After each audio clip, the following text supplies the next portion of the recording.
لحومها ولا دماؤها ولكن يناله التقوى منكم كذلك سخرها لكم لتكبروا الله على ما هداكم وبشر المحسنين. الحمد لله والصلاة والسلام على رسول الله وعلى آله وأصحابه ومن والاه وبعد والسلام عليكم wa rahmatullah wa barakatuh. La sacrification selon le rite islamique. Il y a 4 façons de sacrifier une bête en islam pour qu'elle soit licite en consommation. La première façon est l'égorgement pour les animaux comme les ovins, les bovins, les volatiles, les animaux sauvages qu'il est possible d'attraper. Cela consiste à ce qu'une personne qui discerne, musulman ou des gens du livre, coupe complètement la trachée de la bête ainsi que ses 2 artères. Si l'on coupe une seule des 2 artères ou juste une partie, alors la bête ne sera pas licite. Il n'est pas une condition de couper le tube digestif par où passent les aliments. On coupe par l'avant et il n'est pas valide de couper par la nuque, car cela impliquerait de couper la moelle épinière en premier et l'animal mourrait sûrement avant que l'on coupe les artères et la trachée, et il serait donc considéré une bête morte illicite en consommation. Cependant, si l'on coupe d'un côté en remontant vers l'autre, cela reste licite tant que l'on ne coupe pas la moelle épinière. Suhnun rahimahullah mentionne également qu'il n'est pas valide de planter le couteau sous les artères et la trachée puis couper en partant de l'intérieur, comme certains le font avec les volailles. On utilise pour l'égorgement un outil tranchant, qu'il soit en fer, en verre, ou même une pierre ou bois affûté, sauf les dents et les ongles. Il ne faut pas relever l'outil tranchant avant de terminer de couper l'ensemble, particulièrement si on a déjà touché des points vitaux, car si l'on met un certain temps à reposer le couteau, alors il y aura un doute à savoir si la bête est morte avant l'égorgement complet, et donc si elle est licite. Il faut également mettre l'intention d'accomplir un sacrifice conforme au rite musulman, et il ne suffit pas de vouloir lui donner la mort, ou la tuer par erreur, ou encore qu'un enfant en bas âge la tue. Il n'est pas valide de couper la pomme d'Adam, car elle est au-dessus de la trachée, et donc cela revient à ne pas couper la trachée. Pour cela, elle doit rester du côté de la tête lorsque l'on coupe. La deuxième façon consiste à planter al-nahr, la bête en bas du cou, et au-dessus de la clavicule. Cela se fait pour les grands animaux comme les camélidés, les girafes, les éléphants, et c'est permis pour les bovins. La troisième façon consiste à blesser un animal sauvage que l'on ne peut pas capturer sans difficulté avec un outil tranchant ou une balle tirée par un fusil ou un pistolet, car c'est plus puissant que la flèche et autres, ou encore un animal dressé pour la chasse. Certains disent qu'il faut que l'animal dressé obéisse quand on l'envoie chercher et qu'il s'arrête quand on lui demande de s'arrêter, bien que cela ne soit pas toujours possible, particulièrement pour les rapaces. Mais en vérité, on se base pour cela sur la coutume en vigueur. Ce que les gens habituellement considèrent comme dressé pour la chasse l'est. La bête chassée par un animal de chasse sera licite à 4 conditions: qu'on l'ait envoyé chasser la bête en disant Bismillah et en mettant l'intention, que l'animal de chasse ne s'arrête pas pour chasser ou manger autre chose après qu'on l'ait envoyé et avant de capturer la proie, qu'il la fasse saigner avec ses crocs, ses griffes ou ses serres, que le chasseur lorsqu'il l'envoie sache que la bête de chasse est licite en consommation. Si on envoie l'animal dressé sur plusieurs bêtes en même temps avec l'intention pour toutes, alors la bête qu'il attrapera sera licite. Mais si l'on met l'intention pour une bête en particulier et qu'il en chasse une autre, alors celle-ci ne sera pas licite. Il n'est pas nuisible que l'animal dressé consomme une partie de la bête qu'il a chassée, ou de l'envoyer chasser dans une grotte ou des buissons sans savoir ce qu'il y a dedans, ou de ne pas savoir quel type d'animal licite il chasse. Si une personne doute sur l'animal qui a abattu la bête de chasse, à savoir si c'est celui qui l'a envoyé ou le chien d'un non-musulman, ou un chien non dressé pour la chasse par exemple, alors la bête ne sera pas licite. Ou encore s'il doute est-ce que la bête est morte à cause du tir en plein vol ou à cause de sa chute dans l'eau, etc. De même si le chasseur tarde à récupérer la bête chassée, et doute à savoir s'il aurait pu la trouver vivante et la sacrifier, ou encore si la bête passe la nuit blessée et qu'on la retrouve le lendemain, elle ne sera pas licite, car il est possible qu'elle soit morte à cause d'autre chose, ou encore si elle entre en collision avec le chien de chasse, ou qu'il la mord sans la blesser. Si une partie de la bête est coupée ou arrachée avant qu'elle meure, alors cette partie ne sera pas licite.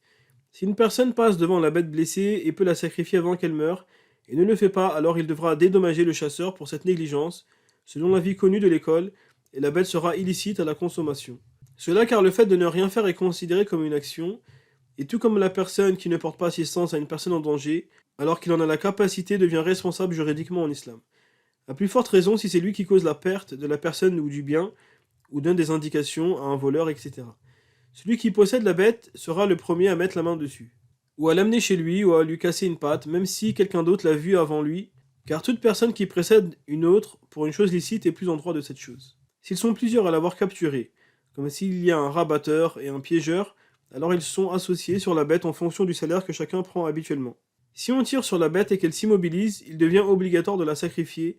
Il n'est pas permis de la battre au sol car elle est capturée. De même, si l'animal meurt à cause d'une autre chose que la blessure, il ne sera pas licite. Il n'est pas licite de consommer la bête ainsi chassée et tuée par un non-musulman, même parmi les gens du livre, car la chasse est une tolérance, et on n'ajoute pas une tolérance à une tolérance. Il n'est pas licite de consommer un animal domestique que l'on tue ainsi, même s'il prend la fuite. La quatrième façon consiste à mettre terme à la vie de tout ce qui n'a pas de flux sanguin, comme les sauterelles, les vers que l'on trouve dans les fruits, etc.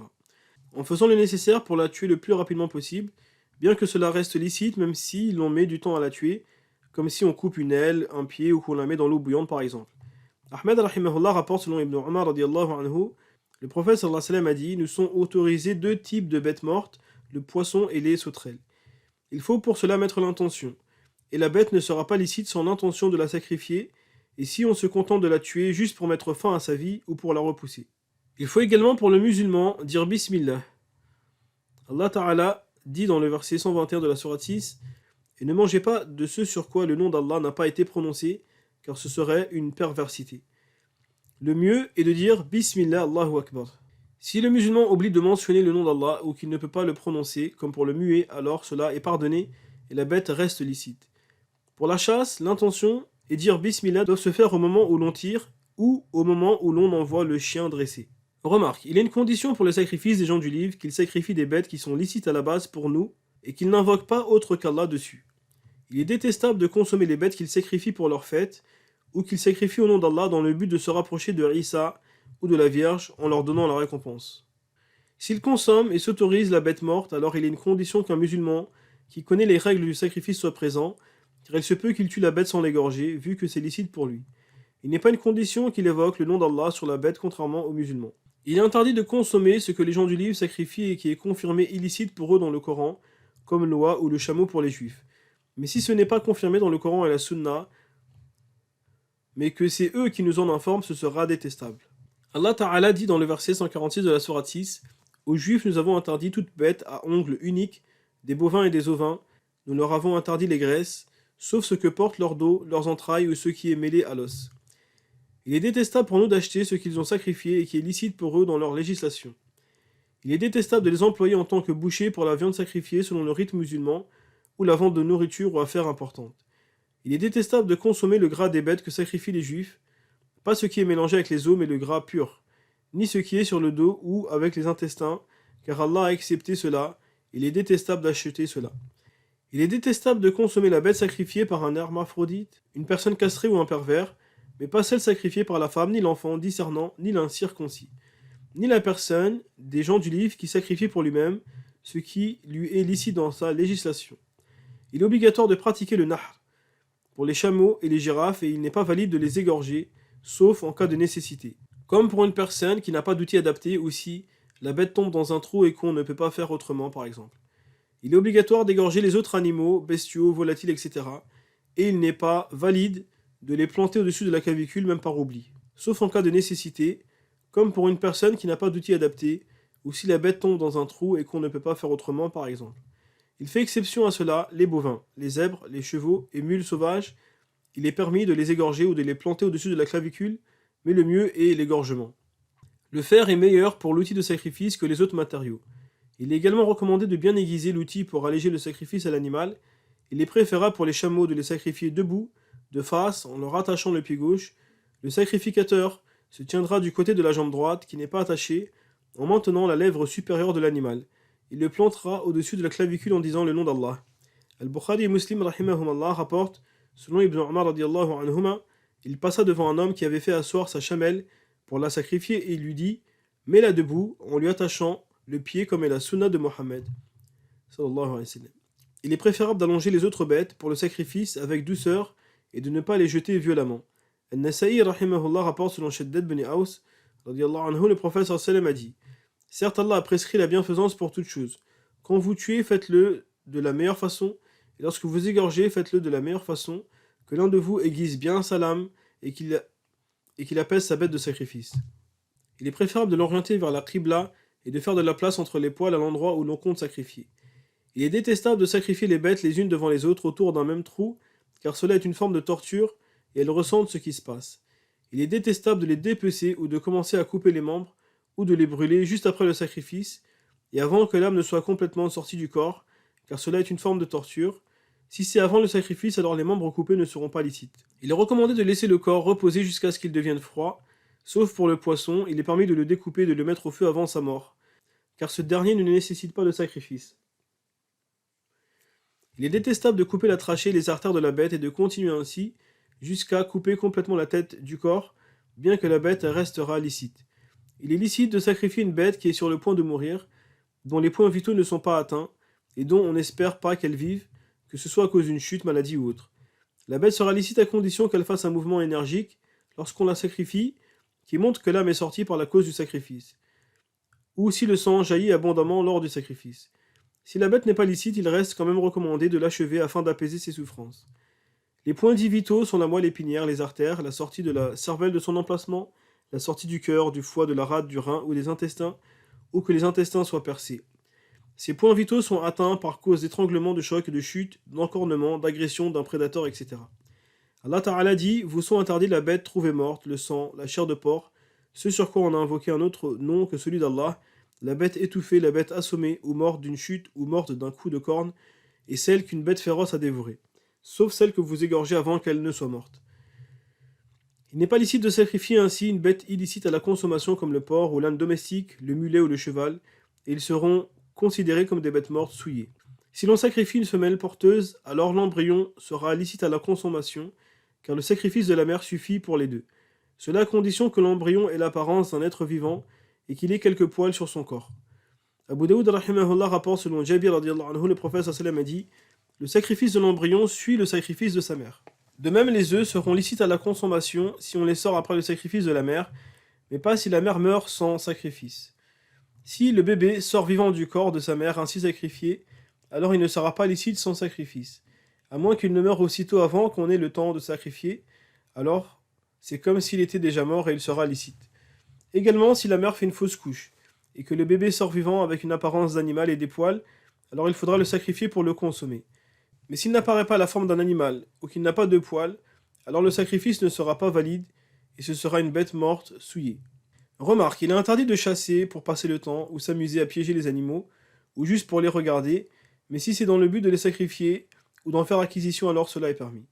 Tout comme il est permis de chasser pour élargir la subsistance habituelle de sa famille, ou pour combler un besoin non obligatoire, ou pour se préserver de la mendicité, et ce sera obligatoire pour combler un besoin obligatoire. Il n'est pas permis de chasser le porc pour passer le temps ou le piéger, sauf si c'est pour le tuer. Il n'est pas permis non plus de chasser le singe ou l'ours pour passer le temps ou en faire un gagne-pain, et il est interdit d'en faire un outil de spectacle, mais il est permis de le chasser pour le sacrifier selon l'avis qui autorise sa consommation. Les aliments et boissons licites.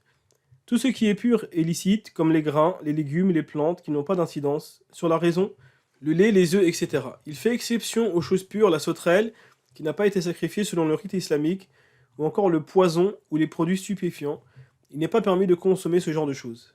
Tout ce qui est impur est illicite en consommation, sauf en cas de nécessité absolue. Tout ce qui a été sacrifié conformément au rite islamique parmi les animaux permis et illicites, on compte parmi les animaux qu'il est permis de consommer après le sacrifice, les bestiaux, même s'ils consomment des souillures, les volatiles sans exception, même s'ils ont des serres, tels que les buses, les aigles et les vautours, les animaux marins, même morts, ainsi que les poissons appelés chiens de mer ou cochons de mer, ou encore le crocodile et la tortue, et ils ne nécessitent pas de sacrifice.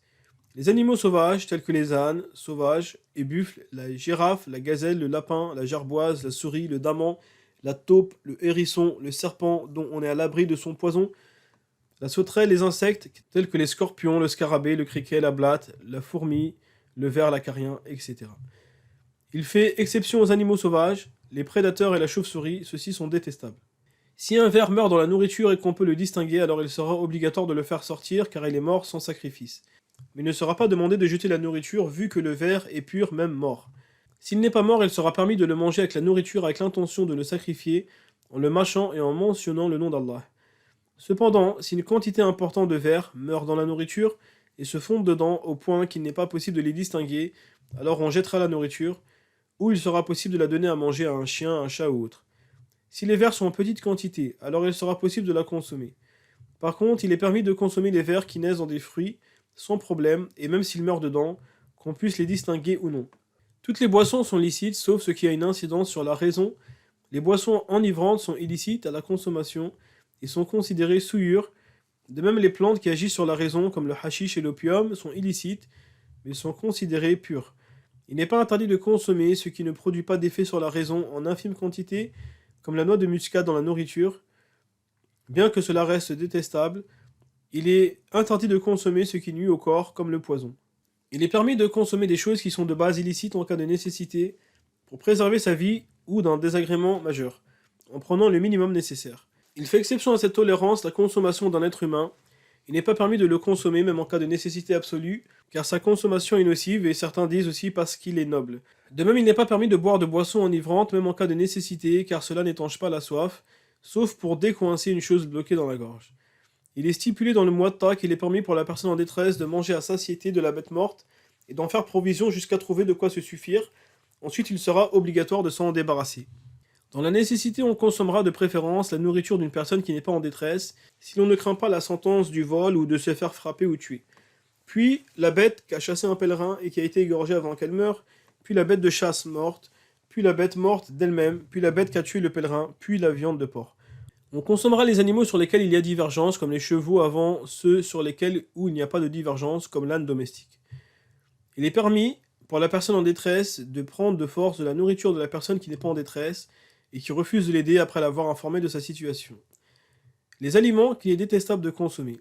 Il est détestable de consommer la chauve-souris, les animaux prédateurs tels que le lion, le tigre, le puma, le loup, la hyène, le renard, la mangouste, l'ours, le singe, le chat, l'éléphant et le chien domestique. Il est détestable de boire la boisson issue de 2 produits mélangés, comme le raisin sec et les dattes ou les figues, s'il est possible que cela enivre en restant une longue période. Si l'on pense que cela est devenu enivrant, alors ce sera illicite. Si on la boit rapidement et qu'on ne craint pas que cela devienne enivrant, alors cela est permis. Il est détestable de mettre des fruits dans des récipients qui les rendent rapidement enivrants. Les aliments qu'il est interdit de consommer. Il est interdit de consommer tout ce qui agit sur la raison, d'aliments et de boissons, comme l'alcool ou l'opium ou le hashish, car il est obligatoire de préserver la raison. Il est interdit de consommer tout ce qui nuit au corps, comme les poisons. Il est interdit de consommer les souillures. Il est interdit de consommer le porc, l'âne domestique, ainsi que l'âne sauvage devenu domestique, le mulet domestique, le cheval domestique, la belette, car cela provoque la cécité, la bête qui n'a pas de sang et qui meurt d'elle-même comme les sauterelles, les insectes, etc., la terre, car cela est nuisible, et le lézard, car il contient un poison. Voilà. Wallahu a'la wa a'lam. Wa sallallahu ala nabina Muhammad wa ala alihi wa ashabihi ajma'in. À très bientôt, j'espère. Wassalamu alaikum wa rahmatullah wa barakatuh.